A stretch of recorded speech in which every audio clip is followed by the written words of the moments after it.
السلام علیکم ورحمۃ اللہ وبرکاتہ۔ آپ دیکھ رہے ہیں تھم اپ اور میں ہوں شبیر گل۔ دنیا بھر میں آپ جب زبان کا اور ادب کا مطالعہ کرتے ہیں اور آپ ادبی کتابوں کی فہرست بناتے ہیں تو اگر آپ اس میں ٹالسٹائی کے 2 novel War and Peace and Anna Karenina شامل نہیں کرتے تو اس کا مطلب ہے کہ ادب نامکمل ہے۔ یہ رشین فیملی میں 1828 میں پیدا ہوا ٹالسٹائی اور 910 اس کی وفات ہے۔ اس کے شاہکار ناول وار اینڈ پیس اور اینا کرینا ہی ہیں۔ جو وار اینڈ پیس ہے یہ 1869 میں لکھا گیا ہے اور دوسرا 1877 میں لکھا گیا ہے۔ اس پہ بے تحاشا اب تک ڈرامے اور فکشن بن چکے ہیں اور دراصل ٹالسٹائی نے پوری یورپی تاریخ کا مطالعہ کیا ہے اور وہاں خون ریزی دیکھی ہے اپنی آنکھوں سے قریب سے۔ وہ ایک زمیندار دار گھرانے میں پیدا ہوئے مگر انہوں نے اپنی تمام زمین عطیہ کر دی اور وہاں پہ جو حاری تھے ان میں بانٹ دی اور ان کے پاس جتنے غلام تھے سارے غلام آزاد کر دیے۔ اپنی زندگی ایک سادھو اور سنیاسی کی طرح گزاری اور وہ ایسی ہی زندگی جینا چاہتے تھے۔ وہ تصور کرتے تھے کہ نفرت کو محبت پر ترجیح دے کے جینا چاہیے۔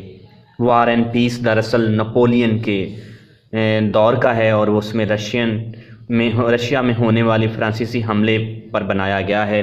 اس میں جگیر ترانہ نظام ہے اور جگیروں کی ظلم اور زیادتیاں ہیں جو وہ کرتے تھے اپنے غلاموں پر، اور اس کے علاوہ اس میں یہ دکھانے کی کوشش کی گئی ہے کہ جو ظلم ڈھائے جاتے تھے ان غلاموں پر پھر وہ کس طرح سے انقلاب آیا اور وہ زمینیں غلاموں میں بانٹ دی گئی۔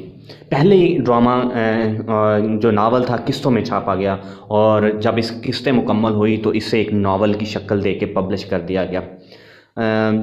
اس کا کمال یہ ہے کہ یہ ظلم اور جبر میں اعلان کرتا ہے کہ کس طرح سے آپ نے اپنی آزادی لینی ہے، چھین کے کس طرح سے لینی ہے اور کس طرح سے احتسال ہوتا ہے غریب کا، کس طرح سے حاری اس کا حصہ کھاتے ہیں، کس طرح سے وہاں انقلاب آیا جب تو کس طرح سے لوگوں نے ان کے خوبصورت پردے اتار کے پھر ان کے جوتے بنائے، ان کے جو خوبصورت گلدان تھے ان میں لوگوں نے اچار ڈالا، پھر یہ کچھ ہوتا ہے۔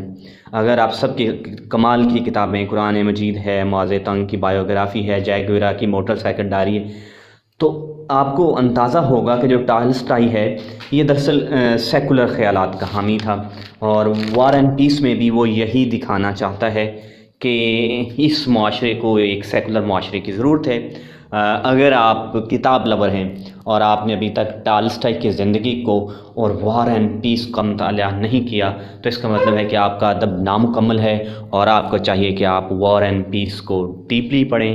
اس کی کتاب مطلب حمید نامی ایک شخص ہے، شاہد حمید نامی، اس نے اردو ترجمہ کیا ہوا ہے۔ ایک اور اردو ترجمہ اویلیبل ہے لیکن شاہد کا اردو ترجمہ کمال کا ہے کیونکہ ٹالسٹائی نے جو اسلوب استعمال کیا ہے، جو زبان استعمال کی ہے، جو الفاظ استعمال ہیں، یہ انہی میں پڑھنے کے قابل ہے اور یہ انہی، کیونکہ اتنے بڑے رائٹر کے الفاظ کو تلخیص یا نگاری کر دینا یہ تو بہت ہی زیادتی ہوتی ہے۔ اس کے ساتھ ٹالسٹائی کا مطالعہ کریں اور چینل کو سبسکرائب کریں تاکہ یہ دوستی اور محبت کا سفر چلتا رہے۔